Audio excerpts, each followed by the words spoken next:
एक बार फिर सभी का स्वागत है बेसिक लर्निंग टू एडवांस के इस प्लेटफॉर्म पर। बात करने वाले हैं वाच्य परिवर्तन का अंतिम पार्ट। इसके बाद वाच्य परिवर्तन की बात नहीं करेंगे, क्योंकि पहचानना सीख गए कैसे क्या करते, आज हम बनाना सिखाएंगे। तो देखिए यहाँ पर हम कुछ रूप लिखे हैं, इतना ही पर्याप्त है, इतना याद कर लेंगे, परीक्षा में काम चल जाएगा। परीक्षा में पहला उद्देश्य होता है कि नंबर पाना, वह आया हुआ प्रश्न सही हो जाए। आपको पता था कि नहीं पता था, आपका विकल्प सही लगा, आपने उत्तर सही लगाया, एग्जामिनर इतना ही जानता है, आपको आता है, इसके अलावा कुछ नहीं होता है। क्योंकि परीक्षा में आप सही कर ले गए तो सही है, गलत कर ले गए, आपको आता हुआ चीज़ें गलत है तो आपको आने का कोई मतलब नहीं है। तो आज आपको केवल परीक्षा में कैसे लगा लेना है उतने से मतलब है। बहुत बृहद व्याख्या नहीं हो पाएगी, समय कम है, क्योंकि आज ये वाच्य परिवर्तन लास्ट है। इसके बाद हम ग्रामर के कुछ और पोर्शन को लेके आएंगे। तो ध्यान दीजिए, हम लिखे क्या हैं इनको ही याद करें। क्या क्या, जहाँ सह आएगा तो याद करिए वहाँ पर तीन लगना चाहिए, अहम आएगा तो मया होना चाहिए, सा आएगा तो तया होना चाहिए, त्वम आएगा तो युवा होना चाहिए, त्वया होना चाहिए। इसकी बात हम करेंगे। और क्या आपको याद रहना चाहिए, एक रूप आपको याद होना चाहिए। वो रूप कौन सा, देखिए यह है एक रूप है, उसको आपको याद होना चाहिए। क्या क्या, यही एक लाइन रट लीजिए केवल, और परीक्षा में इतने से ही काम चल जाएगा। है तो इसके तीनों लाइनें, प्रथम मध्यम उत्तम, लेकिन हम केवल पहले लाइन की बात बताएंगे, इसकी भी बात बता देंगे, लेकिन कोशिश करिएगा आप पहले वाले पे चलने का। परीक्षा में इससे 100% एक आता है। और आपको इतने से मतलब है, समय कम है और रूप भी नहीं याद हो पाएगा, लेकिन गारंटी है एक लाइन याद हो जाएगा। क्या, पठ्यते पठ्यते पठ्यन्ते। अगर कोई कहा लिखना का सुनाओ तो लिख्यते लिख्यते लिख्यन्ते। कोई बोला गच्छति का सुनाओ तो गच्छते नहीं कहेंगे, वहाँ गम्यते हो जाए, गम्यते गम्यते गम्यन्ते। खाना का खाद्यते खाद्यते खाद्यन्ते, ऐसे ही चलेगा। अब हम डायरेक्ट आ रहे हैं, आपको करना क्या है उस पर बात करने वाले हैं। जैसे देखिए, सीधे सीधे नियम पर आ जा रहे हैं। लिखा सा पत्रम लिखत, इसका वाच्य परिवर्तन करिए। इतना तो पहचान गए होंगे, आज उसकी बात हम बिल्कुल नहीं करेंगे, क्योंकि आप जान गए ये लट लकार का है, और लट लकार में भी पहचान गए ये कर्तृवाच्य है, लकार से कोई मतलब नहीं। ये पता चल कर्तृवाच्य है, और इसको बदलना किस में है, पीछे बताए थे कि गिन के देख लेंगे, ये निश्चित रूप से कर्मवाच्य में बदलेगा। तो पहला काम क्या करना है, स को अभी बताए हैं, पीछे देख लीजिएगा, स के स्थान पर तेन लिख देते हैं। देख भी लीजिए, जहाँ पर स रहेगा उसके स्थान पर तेन लिखना ही होगा, यह याद रहे। अब उसके बाद इसका काम खत्म, कोई रोल इसका नहीं है। केवल इतने है कि पहले को तीसरे में पहुंचा दीजिए, प्रथमा विभक्ति को तीसरे के घर। नई भी समझ में आए तो कल इतने जानिए कि जहाँ श है वहाँ हमको तेन लिखना है, बाकी कोई मतलब नहीं। इसके बाद इससे मत पूछे तुम हो कौन, तुम क्यों लिखे गए, काहे लिखे गए, कोई मतलब नहीं। अब आ जाइए इस पर। अब समझिए, यहीं से एक बैरियर लगा दीजिए, समझिए इसका कोई काम नहीं है। सारा लेखा जोखा, सारा क्रियाकलाप, सब कुछ इसी के अनुसार चलेगा। अब यह सेनापति हो गया, मतलब इसके अनुसार क्रिया लिखी जाएगी। अभी तक स के अनुसार लिखी गई थी, उसका मतलब नहीं है, वो यहाँ समझने का भी मतलब नहीं है। जो लोग अनुवाद पढ़ते होंगे वो जानते होंगे, स के अनुसार यह क्रिया लिखी गई है। क्यों लिखी गई है, चूँकि यह प्रथमा विभक्ति था। अब ये तृतीयाम चला गया, इस कारण क्रिया से बोलचाल भंग। अब इसके अनुसार चलेगा। अब करना क्या होता है, हमेशा जब अनुवाद बनता है कर्तृवाच्य में, यह 12 होता है। कर्ता क्रिया माने 12 है, यह प्रथमा विभक्ति या द्वितीय विभक्ति। और जब कर्म में आते हैं तो 3 और 1 माने 31 हो जाता है। यह क्या है, 1 को 3 बनाए हैं, एकदम सही है। अब 2 को 1 बना देना है। 2 को 1 बनाने का मतलब, यह अगर नपुंसक लिंग है, कौन कौन नपुंसक लिंग में आता है देखिए, हम कोशिश किए हैं लिखने का। और हाँ, देख लीजिए कौन कौन है, यहाँ पर देख लीजिए, फलम, फलम आ गया, गृहम आ गया, पुस्तकम आ गया, वनम आ गया, मंदिरम आ गया, जलम, ये सभी नपुंसक लिंग हैं। इनके दोनों एक लाइन, जो लिखा है वही लिख दीजिए, दिमाग नहीं लगाना है। मतलब फलम लिखा है तो फलम लिख दीजिए, फले लिखा है तो फले लिख दीजिए, फलान लिखा है तो फलान लिखा दीजिए, गृहम गृहम, गृहे गृहे गृहम, जो लिखा है वही लिख देना। पुस्तकम, वनम, मंदिरम, जलम, इसमें से एक आपको जरूर मिलेगा। तो याद क्या करना है, जैसे यह लिखा होगा जैसे वैसे यहाँ पर लिख देना होगा। चलिए अब देखिए, पत्रम है तो मत सोचिए यहाँ पर क्या है, प्रथमा है कि द्वितीय है कि तृतीय, कुछ मत सोचिए, क्योंकि परीक्षा में आपको उत्तर लिखना है और आ जाना चाहिए, इतने से मतलब है। तो क्या हो गया, पत्रम को पत्रम लिख दिए। अब यह याद रहे कि पत्रम जो है एक वचन होता है, इतना याद होना चाहिए। पत्रम पत्रे पत्राण, फलम फले फलान। तो पहला है तो पहला का रूप पहला लिखना, अगर पहला है तो पहला लिखना है। देखिए क्या लिखना है, देखिए यही है पहला, प्रथम पुरुष है तो पहला है तो हमको पहला ही लिखना है पठ्यते। अब जैसा है वैसा ही लिख देना है, मतलब हम जैसे लिखे थे यहाँ देखिए रूप बनाने का प्रयास किए हैं। गम रहेगा तो गम्यते गम्यते गम्यन्ते, एक लाइन याद रहे केवल यही, पठ्यते पठ्येते पठ्यन्ते, बस इतना याद रखना है। इतने से आपका काम चल जाएगा। परीक्षा में एक ही करना होता है, 3 दिया रहता है। तो पठ्यते पठ्येते पठ्यन्ते। अब यहाँ क्या लिख देंगे, देखिए एक वचन है तो एक वचन वाला, द्विवचन रहेगा तो द्विवचन वाला, बहुवचन रहेगा तो बहुवचन वाला। इसी से पूछना है ये कितना वचन है, इससे नहीं पूछना है। इसको केवल तीसरे में कर दीजिए, इतना करना है। फलम का पत्रम, तो एक वचन तो क्या हो जाएगा, पठ्यते, काम खत्म हो गया, पठ्यते हो गया। तो इन फलम वह पत्र पढ़ता है, सॉरी पत्रम है तो पत्रम लिखना है, तेन पत्रम पठ्यते, मतलब नपुंसक लिंग है। जितनी मैं बात पीछे किया हूँ वह रहेगा, तो जो ऊपर है वही नीचे रहेगा, रूप पढ़ने की कोई ज़रूरत नहीं है। तेन पत्रम पठ्यते, आपका वाच्य परिवर्तन कर्मवाच्य हो गया। दूसरा लिखा है सा पत्रम लिख पठति। अब देखिए सा है, सा के जगह पर याद कर लीजिए, यह भी प्रथम पुरुष है, लेकिन सा स्त्रीलिंग में आता है तो उसके स्थान पर तया लिखा जाता है। तो हम यहाँ क्या लिख देंगे, सा के स्थान पर तया। अभी बताए हैं नपुंसक लिंग वाले से पूछिए मत, जो जैसे है वैसे उतार दीजिए। अब उसके बाद ये एक वचन है तो एक वचन के लिए बताए हैं पहला लगेगा, क्या है पहला, पठ्यते हो गया, इसका भी वाच्य परिवर्तन हो गया। तया पत्रम पठ्यते, स ग्रंथम पठति। अब यहाँ ध्यान देना है, यह नपुंसक लिंग नहीं, इसको रट लीजिएगा, स तो तेन लिखना ही लिखना है। लेकिन यहाँ पर अगर ग्रंथम आ गया तो यह पत्रम और फलम की तरह नहीं रहेगा, यह पुल्लिंग होता है। यह परीक्षा में अधिकतर पूछा जाता है, तो लोग भी वहाँ भी पत्रम की तरह पत्रम लिख देते हैं। यहाँ ग्रंथम ग्रंथम नहीं होगा, वह ग्रंथ होगा, इतना ध्यान देना है। अब पहला यह भी एक वचन है तो एक वचन का यही है, पठ्यते फिर हो जाएगा। केवल बदला क्या, चूँकि ये पुल्लिंग का रूप था तो हम पुल्लिंग का लिख दिए हैं। अभी नहीं बताएंगे कैसे है, बस इतना जानिए, नपुंसक वाला है तो वही उतारना रहेगा, पुल्लिंग वाला रहेगा तो आ की मात्रा लगा देनी होगी, ग्रंथम का ग्रंथ हो जाएगा। फिर देखिए लिखा सा विद्यालयम गच्छति, सा का फिर देखिए स्त्रीलिंग है, यहाँ फिर हो जाएगा तया। विद्यालयम भी रहेगा तो अब विद्यालय, इसको भी पुल्लिंग लिखिएगा, विद्यालय। और यहाँ पर हो जाएगा गच्छ का गच्छते नहीं बनेगा, गम्यते हो गया, एक वचन के अनुसार एक वचन। अब दूसरा उदाहरण लिखा जाए, एक और ले लें। अगर हम कह दें यूयम फलम या फलाने लिख दिए, यूयम फलाने खादतः। अब इसका वाच्य परिवर्तन करना है तो बताए हैं, ये तो पता चल गया। वाच्य परिवर्तन में 1 2 3 हैं, तो यह कर्तृवाच्य है, बदलेगा किसमें, 3 लोग कर्मवाच्य में रहते तो यह कर्मवाच्य में बदलेगा। अब कर्मवाच्य हो चाहे भाववाच्य हो, बताए हैं हमेशा पहले वाले को तीसरे में और पहले वाले को तीसरे में, यह रटने का विषय है। और अगर याद हो गया तो ठीक है। देखिए यूयम, उसके नीचे कौन है, युष्माभि, तो हमको युष्माभि लिखना है।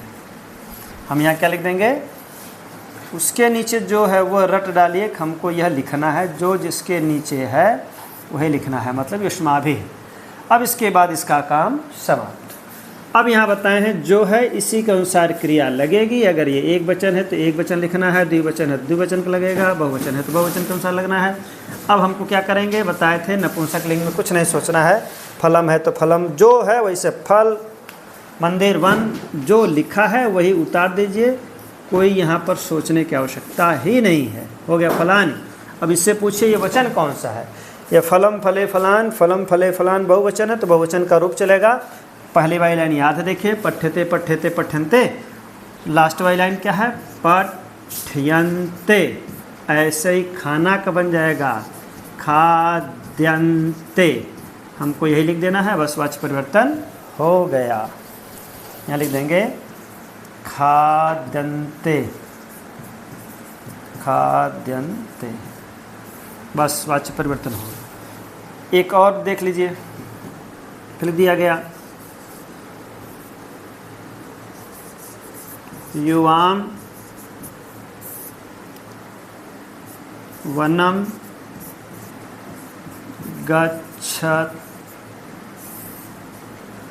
गच्छथः, ये खादथ हो रहेगा, चलिए बहुवचन है। चलिए यहाँ पर देखिए द्विवचन है, ये द्विवचन के अनुसार बहुवचन में यही रहेगा, खादस ही खाता, खादत होता है। वैसे युवाम ये द्विवचन है, द्विवचन के यहाँ रूप लगा दिए, जो अनुवाद जानते हैं वो समझ गए। आपको इस पर नहीं दिमाग लगाना होगा, परीक्षा में आपको बना बनाया मिलेगा, बदलना होगा। तो यहाँ पर देखिए क्या हो जाएगा, युवाम को देख लीजिएगा पीछे, युवाभ्याम, जो जिसके नीचे है उसी के नीचे वाला तीसरा लिखना है, मतलब एक को 3 बनाना है, बस काम समाप्त। अब यह देख लीजिए, अगर ये नपुंसक लिंग है तो अभी पीछे लिखे हैं वनम, गृहम, मंदिरम, फलम, पत्रम, ये जैसे है वैसे उतरेगा। वनम का वनम हो जाएगा, ये एक वचन है, वनम बने वनान, एक रट लीजिए, फलम फले फलान, फलम बने पहला, तो पहला वाला रूप चलेगा इसके अनुसार। तो जैसे पठ्यते वैसे ही खाद्यते, वैसे लिखते, वैसे यहाँ गच्छते नहीं होगा, ये गम्यते। बस इतना ही परीक्षा में लिख के आना है, इससे ज़्यादा कुछ नहीं करना है। एक भाववाच्य समझ लीजिए, भाववाच्य में देखिए क्या करेंगे, भाववाच्य में कुछ नहीं करना है, वो और आसान है। उसमें केवल 2 लोग होंगे, सह पठति,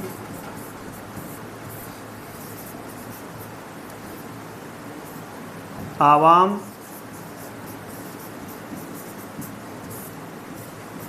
गच्छावः,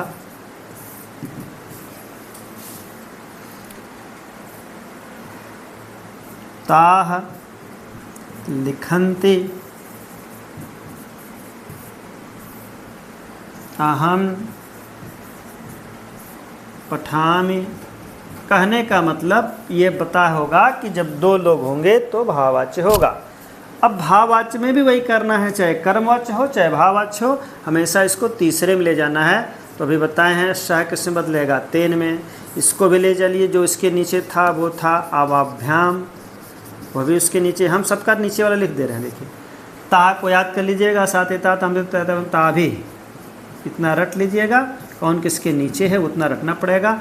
अहम का मया, ये सबके नीचे वाला तीसरा का लिखे हैं, जो जिसके नीचे था वही वाला उतार लिए। अब इसके बाद कुछ नहीं करना है, भाववाच्य में एकदम नहीं सोचना है।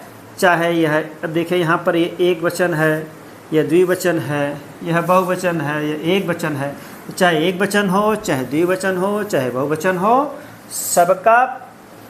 सबके लिए क्रिया पहली ही लगेगी। अब यहाँ मन में होगा ये एक वचन है तो एक वचन लगाना होगा, यह द्विवचन है तो द्विवचन लगाना होगा, बहुवचन है तो बहुवचन लगाना होगा। यहाँ पर ऐसा कुछ नहीं है। भाववाच्य में केवल एक काम करना होगा कि पहले को तीसरे के घर, पहले को तीसरे के घर, पहले को तीसरे के घर, पहले को तीसरे के घर, इतना कर लीजिए। उसके बाद केवल आपको पहला लिखना है, मैंने प्रथम पुरुष का एक वचन ही लिखना है। यही वाला रूप सबके साथ चलेगा। पठते, लिखते, गम्यते, चलते, दीयते, पीयते, मैंने पहला ही लिखना है, प्रथम पुरुष का एक वचन लिखना है। यह चाहे एक वचन हो, चाहे द्विवचन हो, चाहे बहुवचन हो, इसमें यही आराम है। आप क्या करना देखिए, यहाँ आप सा है यह मत देखिए, खाई तीसरा बदल लिए। अब यह सोच लीजिए, इसको मत देखिए, एक वचन है, द्विवचन है, बहुवचन, पहला लिखना है, मतलब यहाँ लिख देना है पठते, हो गया। यहाँ पे क्या लिखना है, पहला ही लिखना है। यह द्विवचन है, कोई मतलब नहीं, पहला ही लिखना है, मतलब जैसे पठते वैसे जाना का क्या हो जाएगा, गम्यते। अब यह मन से भ्रम निकाल दीजिए कि एक वचन है कि द्विवचन है, बहुवचन है, कोई मतलब नहीं। यहाँ पता चल गया बहुवचन है, कोई मतलब नहीं, लिखना होगा पहला ही, मतलब एक वचन ही लिखना है। तो भाववाच्य के साथ क्रिया हमेशा प्रथम पुरुष एक वचन लगेगी। यहाँ भी देखिए प्रथम पुरुष है, यह लग गया, ये तो मध्यम पुरुष नहीं है, उत्तम पुरुष है, तो उत्तम पुरुष का रूप नहीं, हमेशा क्या लगेगा, प्रथम पुरुष का एक वचन। यहाँ भी देखिए लगेगा पठते। तो इतनी बात समझ में आ गई होगी कि पहले को तीसरा बना देना है, पहले को तीसरा बना देना है, पहले को तीसरा बना देना है, पहले को तीसरा बना देना है। उसके बाद क्या करना है, सबके साथ एक वचन, मतलब प्रथम पुरुष एक वचन सबके साथ लगाना है, कोई भी हो, चाहे वो उत्तम का हो, चाहे मध्यम का हो, चाहे प्रथम का हो, चाहे एक वचन हो, चाहे द्विवचन हो, चाहे बहुवचन हो, कोई मतलब नहीं, हमेशा प्रथम पुरुष एक वचन का रूप लगाना है। मतलब पठ्यते, पठ्यते, पठ्यन्ते, जो तीनों लाइनें हैं, जो तीनों शब्द हैं प्रथम पुरुष के, एक वचन, द्विवचन, बहुवचन, यही लाइन है। कई बार बोल रहे हैं पठ्यते, पठ्येते और पठ्यन्ते, ये प्रथम पुरुष के तीनों है वचन हैं, लेकिन आपको न तो इससे मतलब है, न तो इससे मतलब, इसी से मतलब है। कोई भी आए, चाहे प्रथम का हो, चाहे मध्यम का हो, चाहे उत्तम का हो, लगेगा यही पठ्यते वाला, प्रथम पुरुष का एक वचन ही लगेगा। देख लीजिए, पठ्यते, गम्यते, लिख्यते, पठ्यते। एक और ले लें, इसके बाद वाच्य परिवर्तन आपका समाप्त। लिख दिया, रमा गच्छति। फिर लिख दें, उससे पूरा रूप हम लिख दें, रमे गच्छतः। देखिए पूरा हम एक लाइन पूरा लिख दें, रमा रमे रमा, पूरी लाइन हम लिख दिए। उसके साथ बहुवचन का हो जाएगा गच्छन्ति। अब कोई कहा इसका आप वाच्य परिवर्तन करिए, तो बताए हैं कि पहले को तीसरे के घर पहुंचाना है। तो रमा का बताए हैं रमया हो जाएगा, तीसरा रूप देख लीजिएगा, रमा का रमया। फिर इसका रमाभ्याम हो जाएगा। सबका तीसरा पहुंचा रहे हैं, मतलब सबकी तीसरी लाइन लिख रहे हैं। और रमया रमाभ्याम ये हो जाएगा रमाभि। एक काम तो हमेशा करना रहेगा, क्या? पहले को तीसरे के घर, पहले को तीसरे के घर, पहले को तीसरे के घर। अब यहाँ देखिए, सब में एक है, एक वचन है, द्विवचन है, बहुवचन है, लेकिन अब नहीं करना है। अब सबके साथ केवल वही लगेगा, क्या? एक वचन का रूप, माने जाना का रूप शुरू होता है गम्यते। तो यहाँ सोचेंगे एक वचन था तो गम्यते लिख दिए, यहाँ द्विवचन है तब भी क्या लिखेंगे? गम्यते। यहाँ बहुवचन है तब भी क्या लिखेंगे? गम्यते। बस इतना ही याद रखना है, आपकी परीक्षा में काम चल जाएगा। और मध्यम और उत्तम का नहीं बताएंगे क्योंकि समय कम है, उसके अनुसार वही रूप लगेगा। एक देख लीजिए, मान लिया आ गया परीक्षा में, करना चाहे तो कर लीजिएगा। इसलिए दिया गया अहम त्वाम पश्यान। अगर इसका बनाना होगा तो करेंगे क्या? थोड़ा सा यहाँ संभलना है। मतलब कर्म अगर प्रथम पुरुष का है तो अभी जितने कर्म थे सब प्रथम पुरुष के थे, उससे बताएं। अब कर्म देखें, यहाँ मध्यम पुरुष का हो गया, तो जिस पुरुष का कर्म रहेगा उसी वचन की क्रिया लगेगी, लेकिन वह नियम पहले जैसा रहेगा। इसको तीसरे के घर क्या कर दिए? माया। अब इसका काम समाप्त हो गया, चूँकि इसको हम तीसरे के घर पहुँचा दिए। अब मेन यही है, इसी के अनुसार क्रिया चलेगी। अगर यह प्रथम पुरुष का है तो प्रथम पुरुष की क्रिया, मध्यम पुरुष का है तो मध्यम पुरुष की क्रिया, उत्तम पुरुष का है तो उत्तम पुरुष की क्रिया। इसको पहचान गए होंगे, त्वम युयाम युयम वाला रूप है तो ये मध्यम पुरुष का रूप है। अब इसको पहले के घर पहुंचाना है, मतलब ये हमेशा द्विवचन होता है। बताए हैं कि अनुवाद में 12 होता है और कर्मवाच में 31 होता है। तो है तो 31 हो गया, मैंने 3 तो हो गया। अब इसको क्या करना है? इसको एक बनाना है। तो जिसको रूप याद होगा वो समझ गया होगा, त्वम युवाम यूयम त्वाम युवानुष्मान। हम लिख भी दे रहे हैं, ये थोड़ा सा याद करना पड़ेगा। त्वम युवाम यूयम, ये पहली लाइन है, और दूसरी लाइन है त्वाम युवाम युष्मान, ये दूसरी लाइन है। तो देखिए, ये पहले को दूसरा बनाना पड़ता है। तो पहला देखिए, त्वम के स्थान पर अभी देखिए दूसरा था, दूसरे को पहला बनाना है, मतलब 2 को 1 बनाना है। कहने मतलब अब त्वाम क्या हो जाएगा? त्वम हो जाएगा। यहाँ लिख देंगे त्वम। 2 को 1 बना दिए। क्यों बनाए हैं बताए हैं, इसमें थोड़ा सा रटना पड़ेगा। यह थोड़ा सा टफ होता है क्योंकि रूप रटना पड़ता है। सबसे आसान प्रथम पुरुष वाला होता है। प्रथम पुरुष के हम कई उदाहरण बता दिए, एक मध्यम का बना दिए, अहम त्वाम पश्यामि, मैं तुमको देखता हूँ, तो हो गया अहम का मया हो गया। अब इसको 12 को 31 बनाना है। देखिए ये 3 था, 1 भी हो गया त्वम। अब इसके अनुसार क्या हो जाएगा? रूप चलेगा। रूप क्या चलेगा? देखिए अब त्वम बताए हैं यह मध्यम पुरुष का है। अब मध्यम पुरुष का रूप देखिए यहाँ पर मैं लिखा हूँ। अब रूप तो याद होना चाहिए तभी काम चलेगा। देखिए यहाँ पर ये रूप लिखा गया है, कहाँ गया? यहाँ पर, यहाँ पर, यहाँ पर पूरा रूप हम लिखे थे। यह रूप कहाँ गया भाई? चलिए अच्छा, रूप हाँ ठीक, देखिए यही है रूप। मध्यम पुरुष का हमको चाहिए, बताएं मध्यम पुरुष वाली लाइन यही है। अब मध्यम पुरुष को आप पहचानें कौन है, प्रथम है कि मध्यम है कि उत्तम है। प्रथम पुरुष में एक लाइन है, मतलब एक वचन है, तो आप लिखेंगे क्या? कहाँ गया जिसकी हम बात कर रहे थे उदाहरण में? चलिए अब वह प्रथम पुरुष नहीं है, ये मध्यम पुरुष का एक वचन है, तो मध्यम पुरुष का एक वचन का रूप चलेगा। पश्यते नहीं होगा, ये दृश्यते हो जाएगा। तो कहने का मतलब यह समझना पड़ेगा, रटना पड़ेगा, तब काम चलेगा।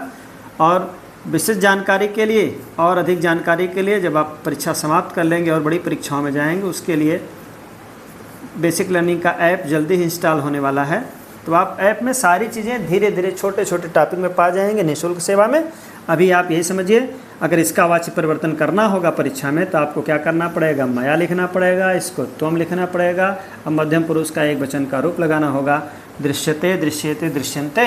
यहाँ पर देखिए यह हो जाएगा दृश्यसे, दृश्यसे, जैसे पठ्यसे वैसे दृश्यसे।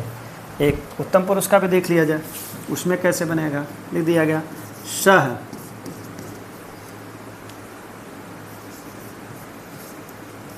माम पश्यति। अब इसका वाच्य परिवर्तन करना है तो झंझट कहाँ से बढ़ा, ये समस्या आई, चूँकि यह देखिए उत्तम पुरुष का हो गया, इसी के अनुसार हमको रूप पढ़ना पड़ेगा। तो पहले तो यह काम कर लीजिए, इसको तेन बना लीजिए, ठीक। अब इसके बाद यह कितना था बताए थे, 12 होता है, इसको 31 बनाना होता है, यह तो 1 3 हो गया, अब 2 को 1 बनाना है। जिसको रूप याद होगा वो समझेगा यहाँ क्या लिखना है। याद करिए, अहम अवाम वयम माम अवानश्मान। यहाँ देखिए इसको बदलेंगे, 2 का 1 माने अहम का रूप जाएगा तो हो जाएगा अहम। अब जानते हैं अहम हमको रूप क्या पढ़ना है, पश्यामि नहीं लिखना है। चूँकि यह वाच्य परिवर्तन हो रहा है कर्मवाच्य में तो आत्मने चलेगा, मध्यम पुरुष का एक वचन पढ़ना पड़ेगा। मध्यम पुरुष का एक वचन का रूप देखिए अंतिम लाइन होती है, मध्यम पुरुष अभी लगाए हैं, ये उत्तम पुरुष है। उत्तम पुरुष की लाइन जो पढ़ेंगे होता है पठ्ये, पठ्यावहे, पठ्यामहे।